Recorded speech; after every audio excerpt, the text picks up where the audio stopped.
And welcome to Voice of the People Television, VOP. I am Chukwuma Okoro. Now, there's a lot going on in Nigeria. Talk about hope, expectations, promises, felt promises, politics, insecurity, economic decline, regional nationalism, tax reform bills, local government autonomy, 2027 on the radar, and a lot more. In the next 1 hour or so, we'll be having an exclusive interview, talking to one of Nigeria's elder statesmen, Professor Madubuike Omemma Ndi Isuochi, who will also help us to untie some of the puzzles that face us as a people. Now, Professor Madubuike is a renowned academic, journalist, author, and politician who was a founding member of Ohaneze Ndibo. Now, he served as a member in Imo State House of Assembly between 1979 and 1983. He was appointed Federal Minister of Education, and he served between 1979 and 1981. He was Commissioner for Finance in Imo State, 1981 to 1983. As a journalist, he was editor of the Journal of Black Studies. He also, and that was between 1973 and 1977, he was Executive Director and Chairman, Editorial Board of Champion Newspapers Limited. He was a member of the Nigerian People's Party, NPP, between 1979 and 1983. And one will wonder, as a member of the NPP, how come he served as a minister in an NPN government? Oh, well, we are going to unravel all of that. Professor Ihechukwu holds the traditional titles of Onunekuro Hawan of Isuochi, Omemma One of Unato, Osoeze One of Okigwe, and he has many book titles to his name, and the latest being Isuochi, 9 Jewels on the Hills. Professor Ihechukwu Madubuike, good afternoon, sir, and welcome to this interview. Good afternoon, Chukwuma. How are you? I'm very well, sir. Good to have you. Good to have you. Good to see you after a very long time. Yes, I hope I still remember you when I see you. Okay, you will, sir. You will. So, now let's kick into it, sir. I would like to ask you. You will turn 81 in July 2025, and just last year, at the age of 80, you were 82, really. 82, okay, 82, really. Okay, I'm sorry for that mix-up. 82, really, and that makes it more like the question I want to ask. At the age of 81, you were able to author a book and launch it last year. Where did that energy come from? Can you just help us understand where is that energy coming from? Thank you very much. Once you have a gift for something and you develop that gift, it never runs away from you. And I think I didn't develop a new energy at all. I'm just finishing a manuscript, which I submitted to a publisher yesterday or 2 days ago. And that manuscript has to do with whether Nigeria is a failing state, a failed state, or a weak state. Okay. Because of a prediction by a think tank in America that by 2030, miserable 5-6 years away, Nigeria may crumble as a state. So I just finished about the 250-page manuscript, which I started about 3 years ago. Now, coming to the book I launched, or I presented to Isuochi people, to the public, on the 4th of January this year. It's a labor of love. I started writing it about 10-15 years ago and got it published around 2018. But I kept it in the cooler. I didn't present it publicly then. So where did I find the energy? I was still in my 70s when I started writing. Okay. Quite instructive. Okay, quite instructive. Quite instructive. Prof, I like the fact that you asked the question. Very curious, very pertinent question. Like, what is Nigeria a failed state? Is Nigeria a failing state? And what is our fragile state index and all of that? I remember it was the Council for Foreign Relations, CFR, which is a security think tank in the United States that made that prediction. But we'll get into all of that in the course of the show. Now, let me start by asking you, Prof, how come you were, let's get into all of it now. You were a member of the NPP Nigerian People's Party, you know, that had Imo State and Anambra State and Plateau State between 1979 and 1983. How come you served as Minister for Education under an NPN government led by Alhaji Shehu Shagari? What happened? How did you become a member of that cabinet? Can you help us? Can you walk us through, you know, what led to your appointment as a Minister of Education in that government?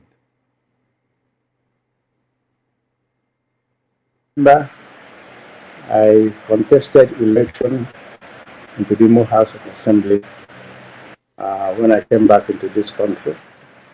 I resigned my lectureship at Alvanike College of Education. For 1 year, I campaigned vigorously in Okigwe, and Isuochi, which was my constituency. I won my election under the NPP. And after that, I joined the campaign team of Nnamdi Azikiwe, who was our presidential candidate in that election. And with the likes of Madubuike Okafor and others, we traversed the length and breadth of Nigeria campaigning for him.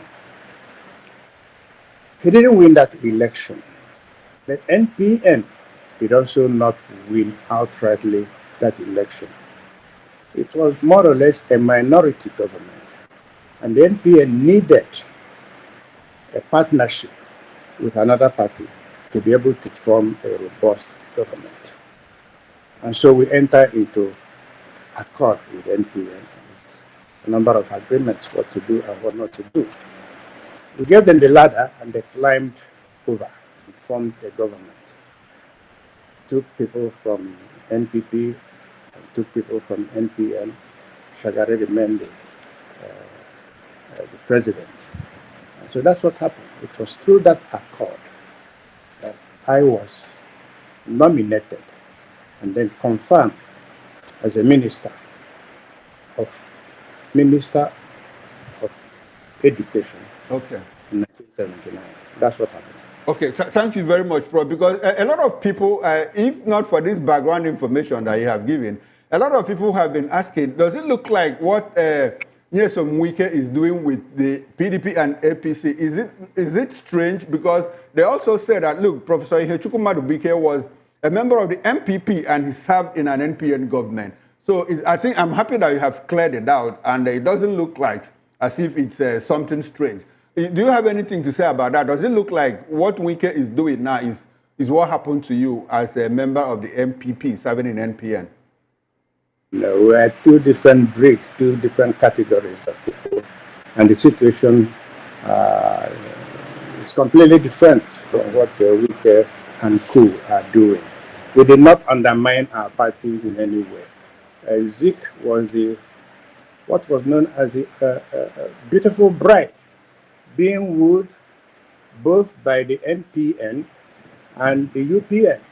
And if Zik had decided to join UPN to form a government, NPP would have still been in government. But he felt at that time that for two southern parties to merge from a government, the North will feel betrayed with their population. So it was an act of nationalism to keep Nigeria together that led to that marriage of convenience. Okay, thanks very much, Prof. Now, Prof, you wanted to say something, sir? Yeah, and I say it's a political marriage of convenience. Okay, political marriage of convenience. You will say, okay, that's for the interest for Nigeria's unity. Okay, I understand all of that. Now, Prof, as serving as a Minister of Education, is there any fond memory you have, of anything that, regarding your stint as a Minister for Education in Nigeria? Is there anything spectacular that came out of your service, to Nigeria as Minister for Education? Yes, many things. Okay. First of all, when I was Minister of Education, Cabinet rank, I had two other ministers of state, one from the west, one from the north. The tripod situation was very, very much in place at that time. But I was the minister that went to cabinet to present issues of relevant to education and so on and so forth. When I was Minister of Education, we succeeded a military regime, the Obasanjo regime. And they had a number of things on ground which they didn't want us to tamper with. For instance, there were 13 universities in the country at that time, and they felt that we shouldn't talk about new universities. I came from a background, a democratic background, where I had taught in 2 different universities in the United States of America before I came back home. And here I was, Minister of Education, having 13 universities that were faithfully performing. The first university I taught in the United States of America was State University of New York in Buffalo. Okay, it had over 38,000 students on one campus. And after graduating and teaching there for a while, I moved to Ohio State University, which had over 50,000 students on one campus. Nigeria had 13 universities, okay, with less than 10,000 students in all, with a population of over 70 million at that time.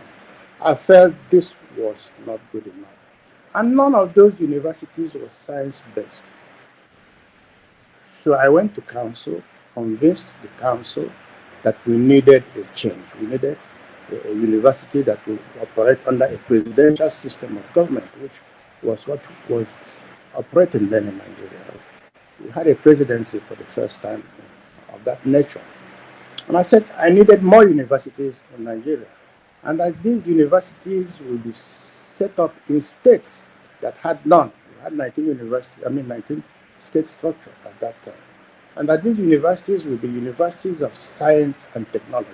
There was none. Special oriented universities, including universities of agriculture, including also open university. I canvassed, not on partisan basis, but on a nationalistic basis. Besides, at that time, we had just started JAM, this Joint Admission Matriculation Board.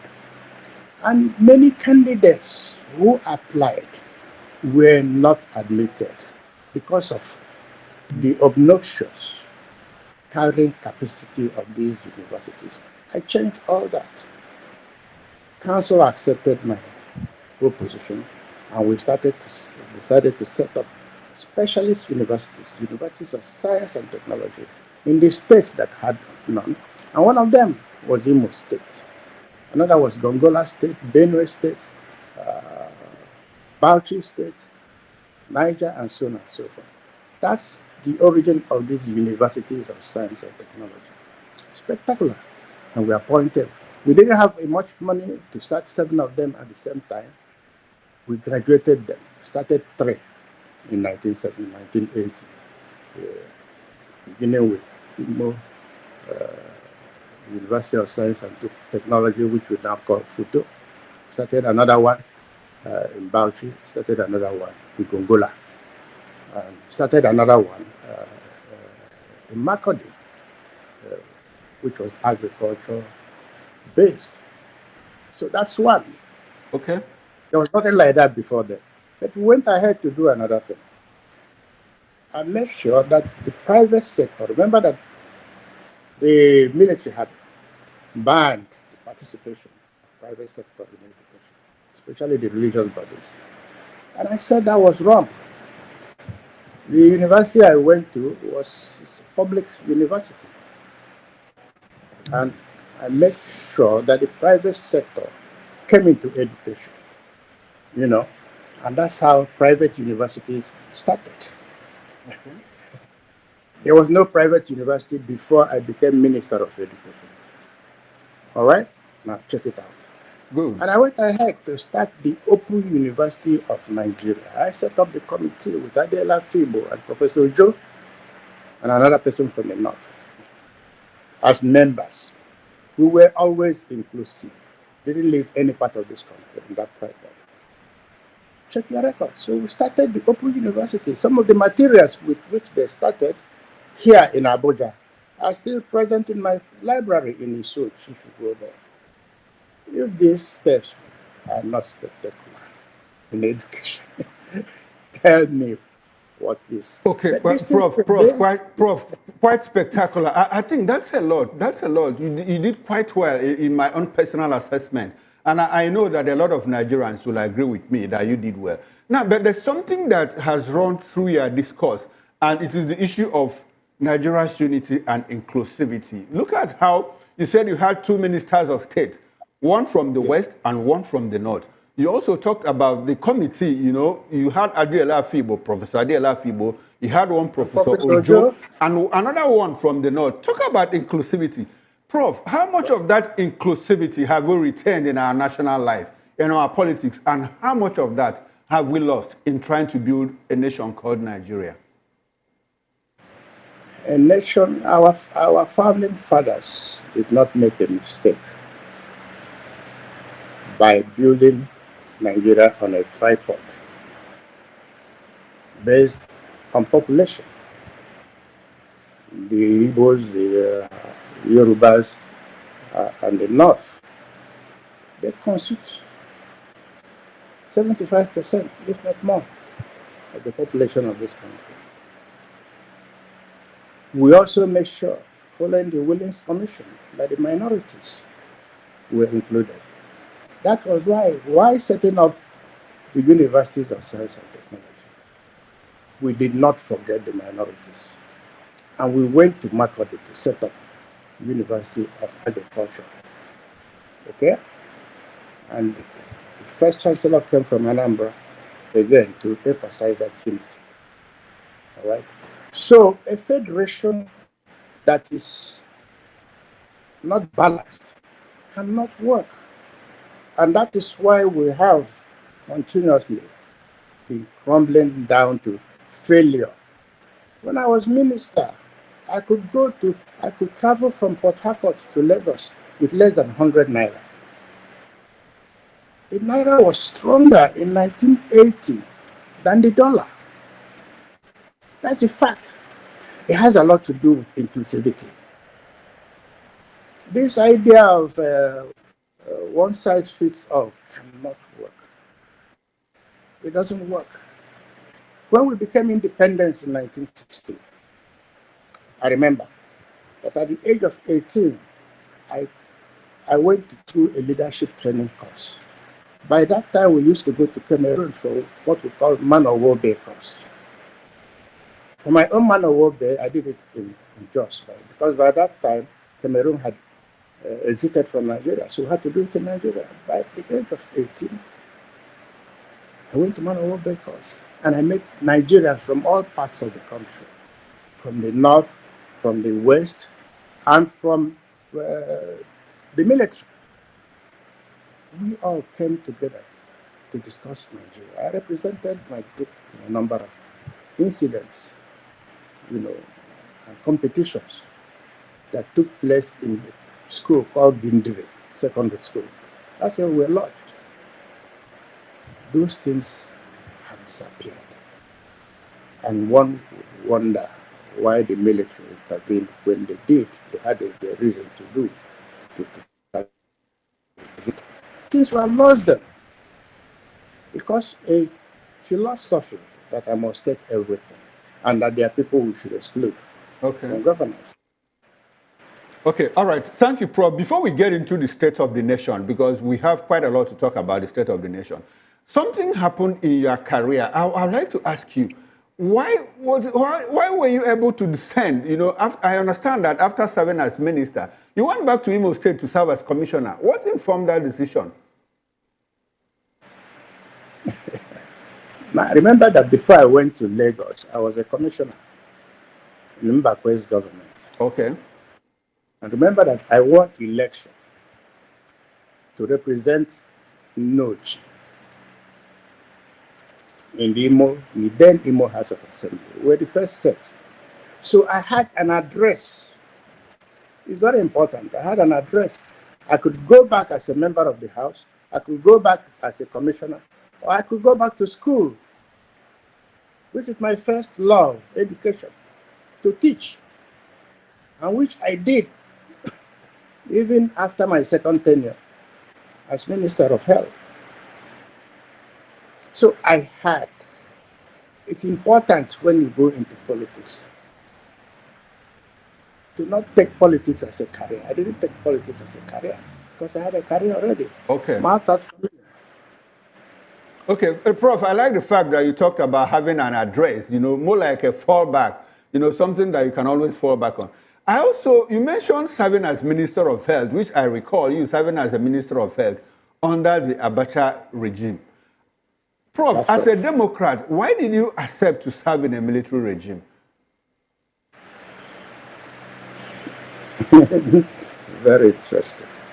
Well, now remember that when Abacha came in, he called a constitutional conference. All right?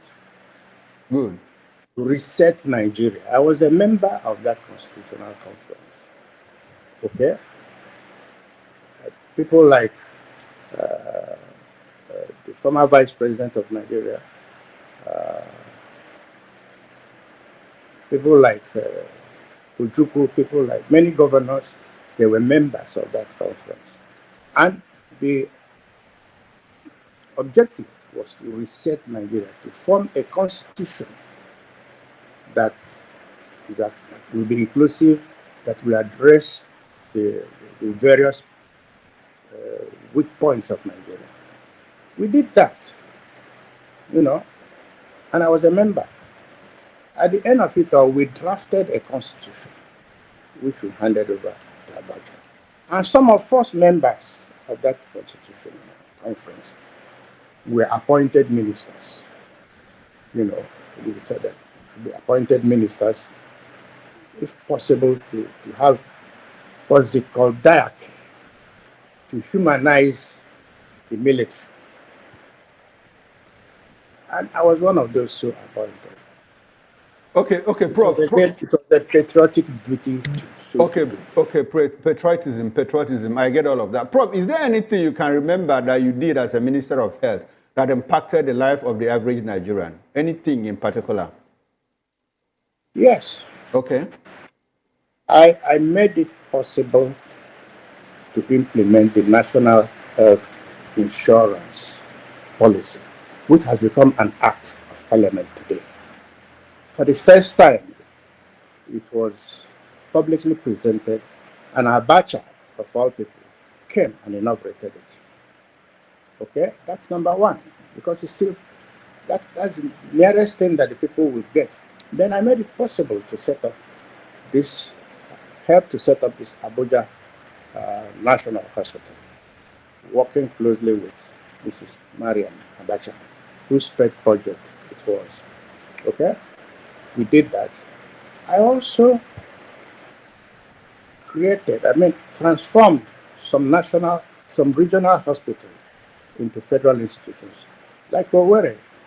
Owerri was a general hospital. Okay, I made it a federal medical center, the one in Imo State. I did other things. We increased the vaccination procedures in the country.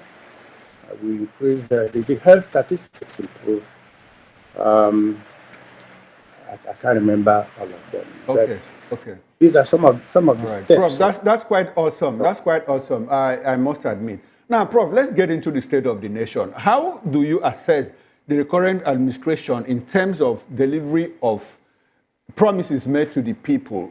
Especially with the current rate of economic decline and poverty. It's predicted that by June this year, 133 million people in Nigeria will be facing acute poverty and hunger. In fact, acute hunger, as at last year, we had 135 million Nigerians, multidimensionally poor. How do you assess the ability of this administration in terms of having to impact positively on the people? Well, to be frank with you, this administration has not seriously addressed the poverty challenge in Nigeria, nor the insecurity challenge. There is a relationship between insecurity and poverty everywhere, and these two factors lead to state failure. If they don't lead to state failure, they lead to government failure. If they don't lead to government failure, they lead to leadership failure. And none of these failures, none, can lead to sustainable development. So something has to give, something has to be done. And now you're talking about 133 additional million people getting into the poverty level, to the poverty pit. Is it any wonder that people like, some people have said that Nigeria is the worst place to live in? Bill Gates says so. The present American president called it a shithole country. And in all his reckonings, he has not made any reference to Africa, talk less of to Nigeria. So it's something to be worried about. We need to do something as soon as possible, not play. Rhetoric is different from reality. Okay? Emilio Khan, whatever you call it, it's my turn. It's not bad if it's your turn. But if your turn makes other people's turn not to be visible or viable in the near future, then your turn is not good enough.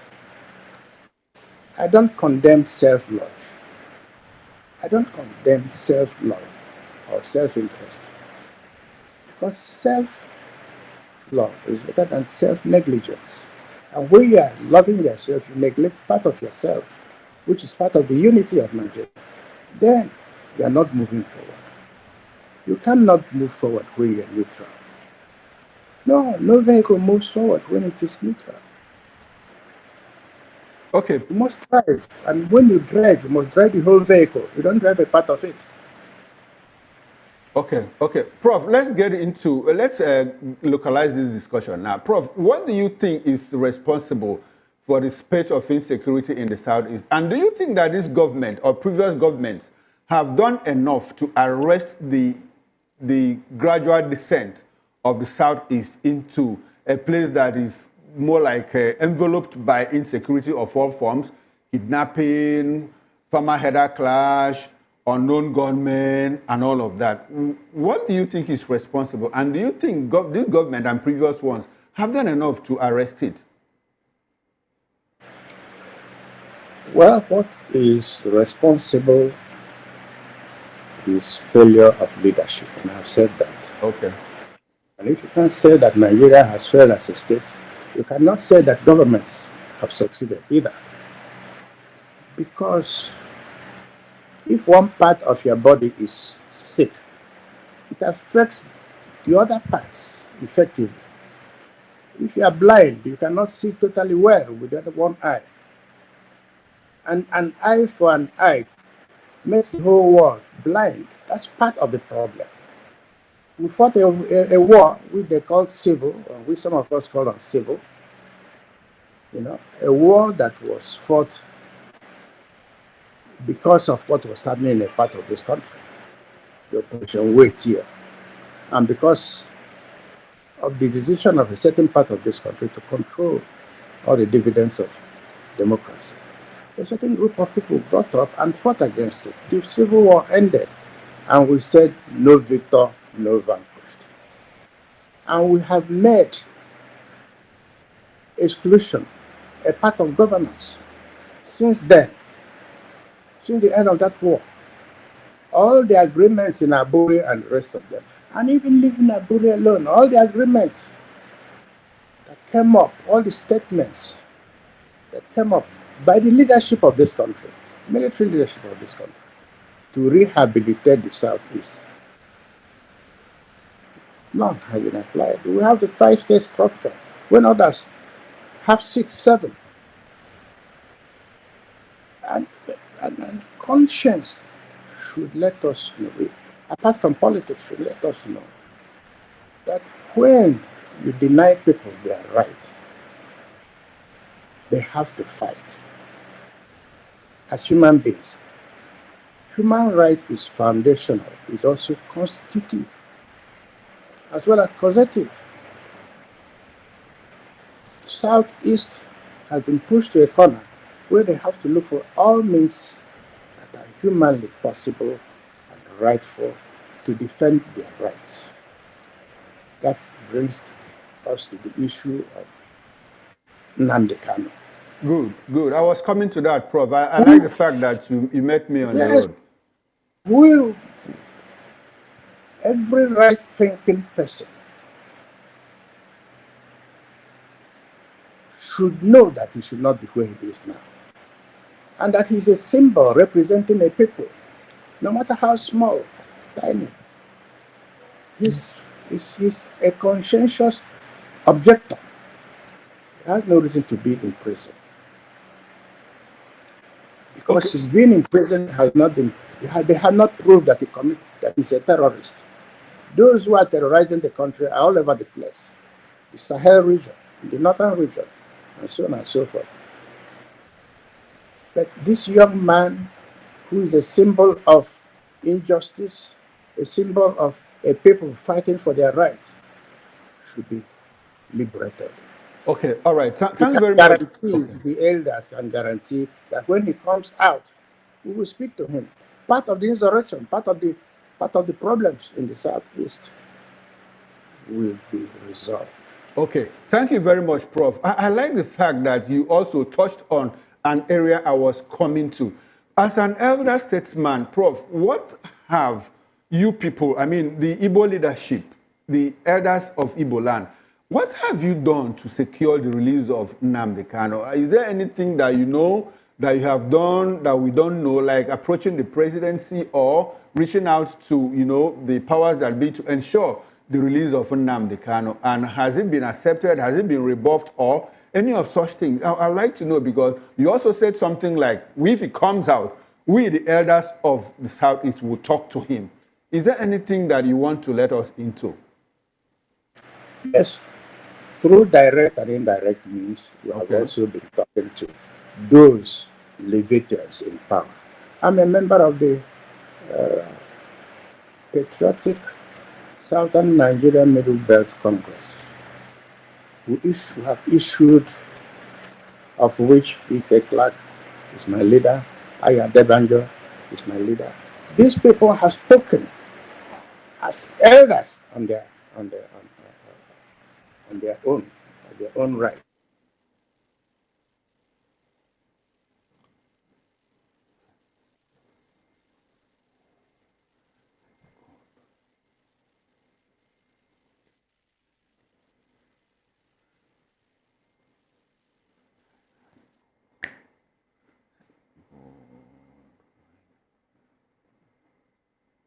They don't want the Igbos to be part of this country, they should let us go.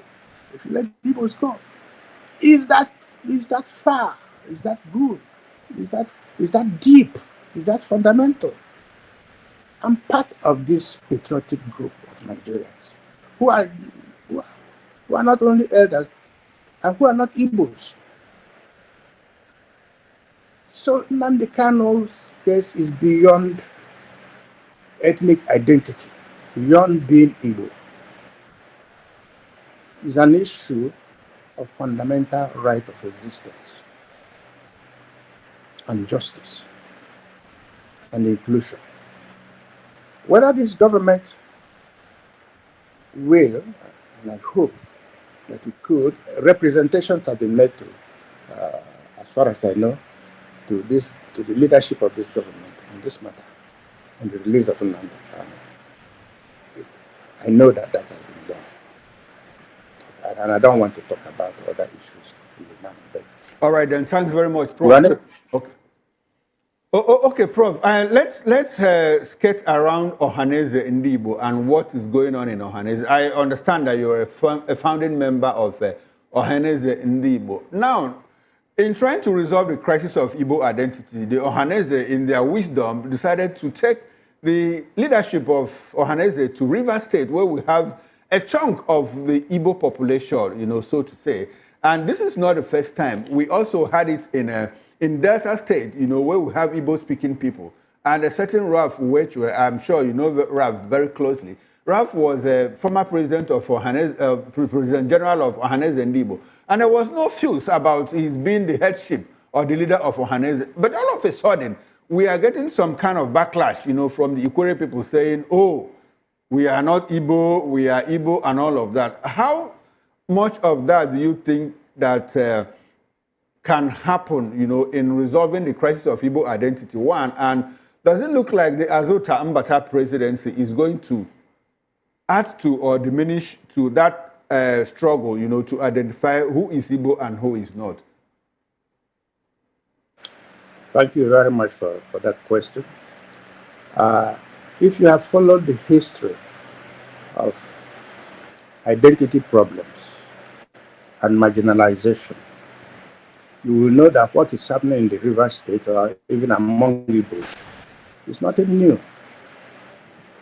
There was a time because of injustice meted to the Jews. Some Jews denied their Jewishness. There was a time in America, the blacks, I studied there and I taught there for a long time, moved from being Negroes to Black Americans to Afro-Americans and so on and so forth. They're all part of identity issue. There's nothing in a name, yet there's something in a name.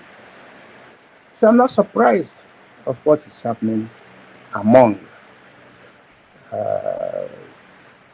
transactional elements in Ikwere who may say they are not Igbos. And we don't have to go through DNA to know whether they are Igbos or not. Yeah, but yes, there is something in a name. Is Obibo not Igbo? Is Mbata not Igbo?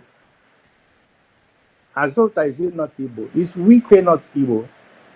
I attended school. I started my primary school in Diobu, Port Harcourt. The headmaster of St. Andrew's School, my school, was one Mr. Okonkwo. Diobu is Ikwere. I lived there as a young man in my teen. That's where I started primary school. I ate with Ikwere people. I didn't know whether they were Ikwere or not. I knew them as Igbos. We played football together, and I grew up together. We called Elelenwa. Okay, before it was named Port Harcourt, it was Iguacha. It was only later that Lord Lugard changed the name to Port Harcourt to please his friend, who was the colonial, I think the colonial secretary at that time, secretary for the colonies, Mr. Harcourt. It was called Iguacha. It wasn't the white people that called it Iguacha. It was Igbos in Ikwere. All right. So, but coming later on, as late or as early as 2017, when there was going to be an election, the election that brought up Nnamdi, Haneze leadership sent me, Madubuike, to conduct the election, or Haneze election, in Port Harcourt. And who else received me than this present, my brother, young brother, Madubuike? He received me. I discussed with him, and he said, these are the people you should work with.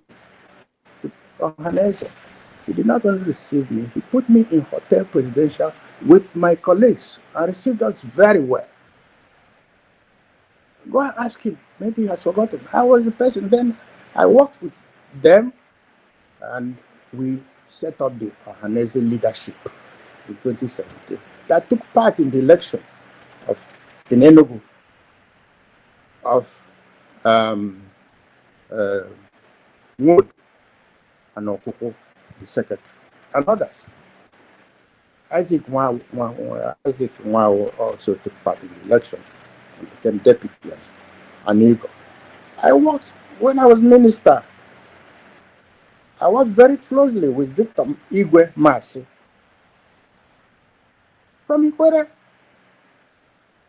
I worked very closely with Emmanuel Agoma, who was then Minister of Agriculture from Ikwere.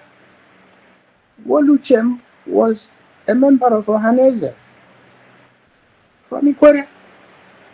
So this identity crisis is sponsored. For me, it's not real. Okay. But I don't care. There are things, wherever you see one Igbo man who says he's an Igbo man, we embrace him. There are many of us who are not in Ohaneze. whom we should go and look for. The Igbos in Benue, over 1 million of them, they are there. Ohanese should go and look for them. The Igbos in Cross River, there's a place called Ikorichi. I went to school in Calabar too. Ikot Ichi, Ikot means forest or children of Ichi. Ichi is Igbo. They are still there. The Igbos in Opobo, the Igbos in Akwa Ibom, the Igbos in Igala, the Igbos in Edo. This is the function of a renaissance Ohanese group, not a divisive one. Okay. And I have told them that. All right then. I wrote a book here, which the Igbo challenge in Nigeria. I presented it to Ohanese in 2015. Okay. When Igariwe was the president. And my friend John Wood was the president.